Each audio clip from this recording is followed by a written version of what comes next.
Algunos han señalado es la más grave de la historia republicana.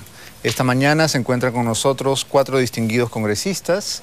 Empezaré por las damas: Marisol Perestello, de Alianza por el Gran Cambio; Verónica Mendoza, de Acción Popular Frente Amplio; Omar Chejade, del Partido Nacionalista; y Javier Velázquez Quesquén, del Partido Aprista Peruano. Bienvenidos, gracias por venir tan temprano esta mañana. Quería comenzar explicándole a la gente esta extraña segunda votación, que creo que es el detalle que ha quedado un poco en el aire. Claramente, en la primera votación, las abstenciones fueron largamente la mayoría y se procedió a volver a votar. En esta segunda votación, congresistas del oficialismo votan contra su propio gabinete en lo que parecía una especie de jugarreta para que se voltee el resultado. ¿Esto es legal? ¿Esto es lo que dice el reglamento? Vamos a pedirle a Marisol que nos ilustre. Gracias, Tono. Yo creo que ha habido una interpretación equivocada de ese informe, porque el informe es un todo, y lo que ha hecho el congresista Hugatás es extraer la segunda conclusión del informe, pero para poder entender las conclusiones tienes que leerlo completo.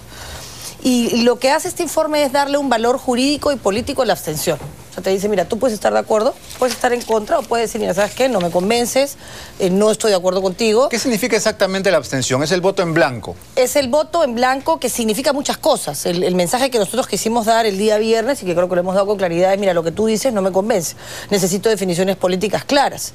Y entonces lo que se espera es que se den esas definiciones. Ahora, ¿cuál es el valor de ese voto? Es lo que ese informe desarrolla. Y lo que te dice es, cuando la abstención es mayor, o sea, no divide en 2 la mayoría simple, que es lo que dice el reglamento, sino que lo divide en 3. Se dice, así como hay un verde y un rojo, también hay un voto en blanco, o un ámbar. O un ámbar. Volvemos al famoso semáforo que ha acompañado nuestra vida en los últimos meses.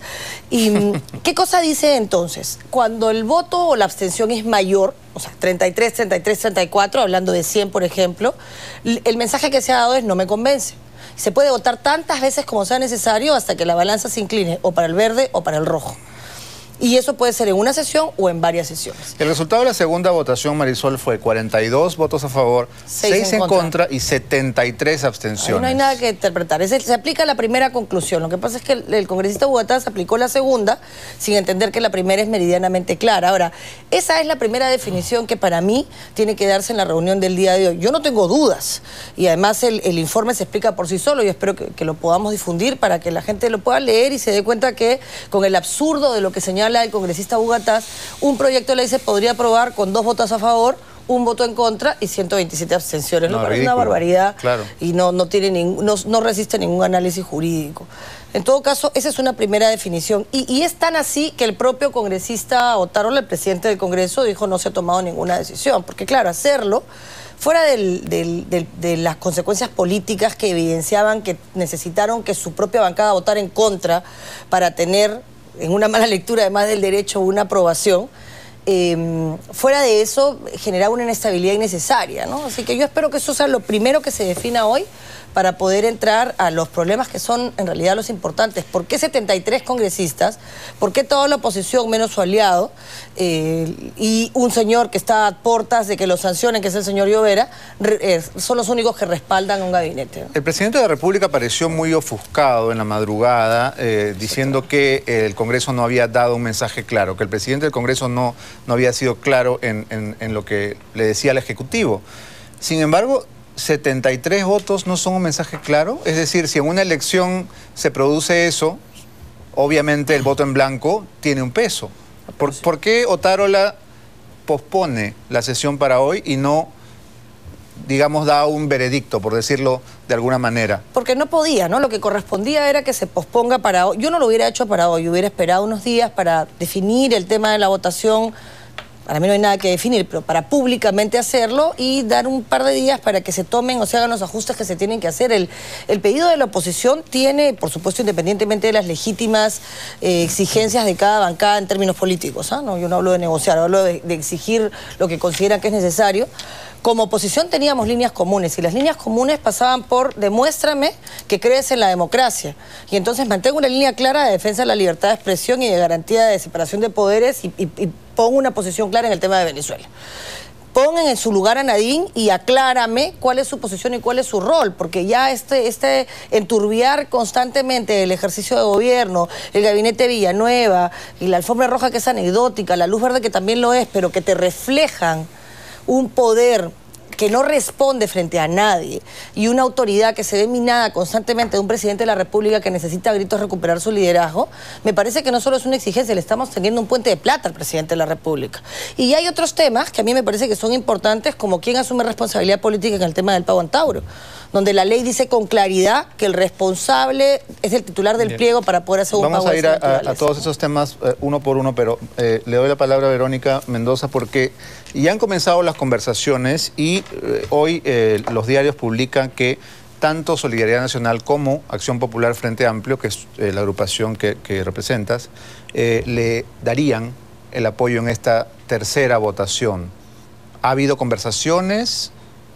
No, Beto, hasta donde yo he conversado, y buenos días a todos los que nos acompañan en la mesa, hasta donde yo he conversado con el vocero de nuestra bancada el día de ayer, no ha habido ningún tipo de acercamiento de parte del Ejecutivo, de parte del quien sería premier eventualmente, y nosotros hemos planteado una agenda bastante clara durante nuestra exposición en el Pleno y lo hemos venido haciendo a lo largo de estos días, que tiene que ver con, como ha señalado Marisol, una exigencia por el respeto de la institucionalidad, que se clarifiquen los roles, que se defina quién es quien conduce el gobierno, pero que también se definan políticas públicas claras en torno a diversos temas, ¿no? Hemos planteado el tema de la política energética, la necesaria definición alrededor de la refinería de Talar, el gasoducto del sur, que el pueblo del sur está exigiendo, mayor claridad en el manejo del presupuesto en términos descentralizados, ¿no? Frente a gobiernos regionales y locales que han visto su presupuesto recortado de la noche a la mañana sin mayor coordinación, la política ambiental respecto a la cual ha habido contradicciones entre un ministro y otro, el del ambiente, el de energía y minas, etcétera, etcétera. Y esperábamos, Beto, que en la presentación del gabinete y ahora en ese escenario, en estos días, se pudiera dar algún mensaje respecto a estos temas, como lo está esperando también toda la oposición y la ciudadanía en general respecto al incremento en la remuneración mínima vital. Pero sobre esto, absolutamente nada. La respuesta que hemos tenido es soberbia total. Entonces, frente a esta situación, digamos, no hay razones para que podamos reconsiderar nuestro voto. Hubiéramos querido un escenario de apertura de diálogo, ¿no? De consideración de algunos temas puestos en agenda, no solamente por el Congreso, sino por la ciudadanía, y ahí eventualmente hubiéramos reevaluado nuestro voto. Pero hasta ahora no se ha dado ningún acercamiento. Hasta esta hora de la mañana la votación de ustedes no variará. No hay ningún. Es más, yo creo que sí va a variar, Beto, porque hasta el momento nosotros lo que habíamos planteado era una abstención, ¿no? Como un mensaje de te doy una oportunidad para que reflexiones, pero ante la negativa y la soberbia aún no lo ha definido nuestra bancada, pero yo pensaría que tocaría un voto en contra. Caramba. Bien. Omar, buenos días. Buenos días, Beto, ¿cómo estás? Lo primero que se percibe es que hay una clara demanda de los diversos sectores de deslindar el poder de Nadine Heredia. Y ayer, en los programas políticos, el primer ministro, todavía en ejercicio, lo ha dicho de manera bastante pálida, bastante tímida, diría yo. ¿Cómo podría el Partido Nacionalista zanjar con este tema que ya se está convirtiendo en una pesadilla? Entiendo que el día de hoy el Partido Nacionalista y sobre todo el Premier va a hacer el uso de la palabra a través seguramente de una entrevista, una conferencia de prensa o a lo mejor en el mismo Congreso de la República. El Partido Nacionalista cuya presidenta es Nadine. Y en todo caso, Beto, se está evidentemente evaluando de alguna manera su exposición pública.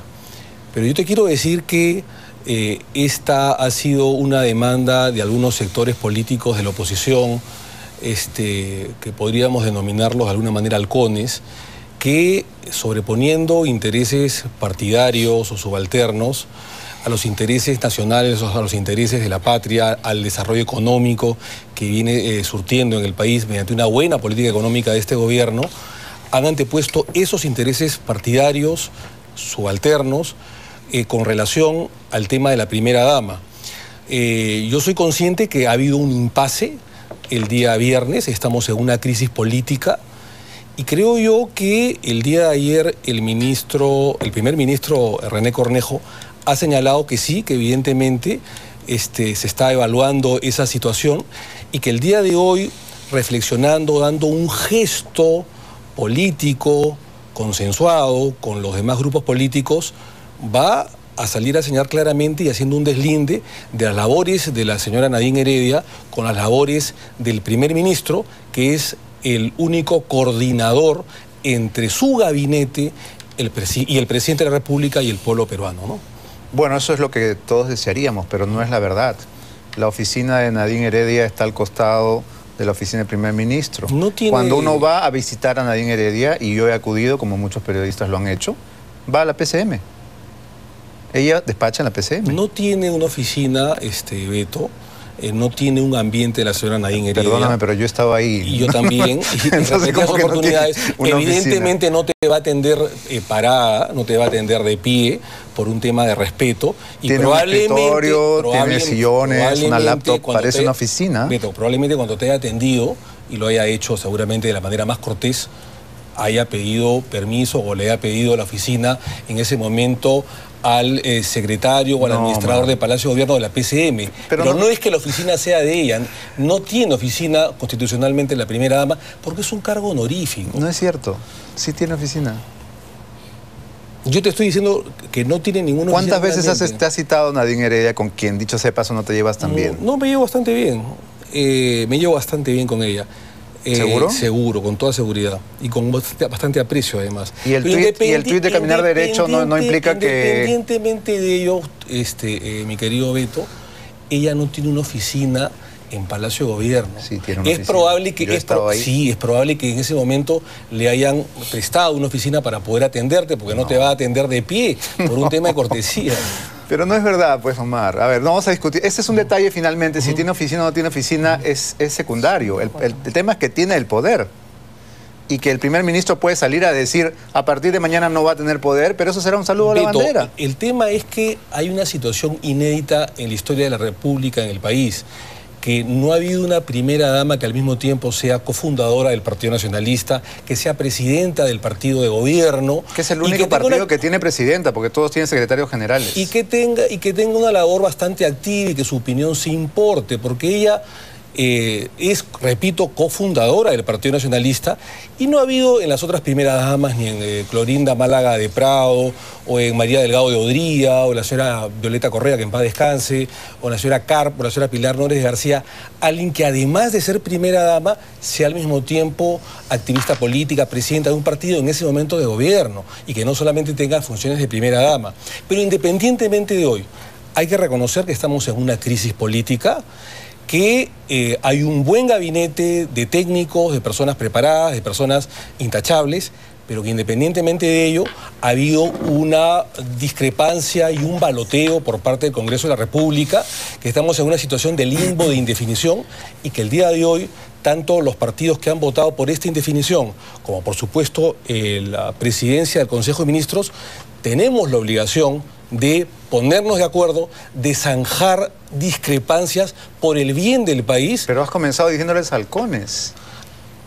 ¿Cómo zanjamos discrepancias si comienzas con una definición tan ofensiva? No me refiero a toda la oposición, no es ofensiva. ¿Cómo que no?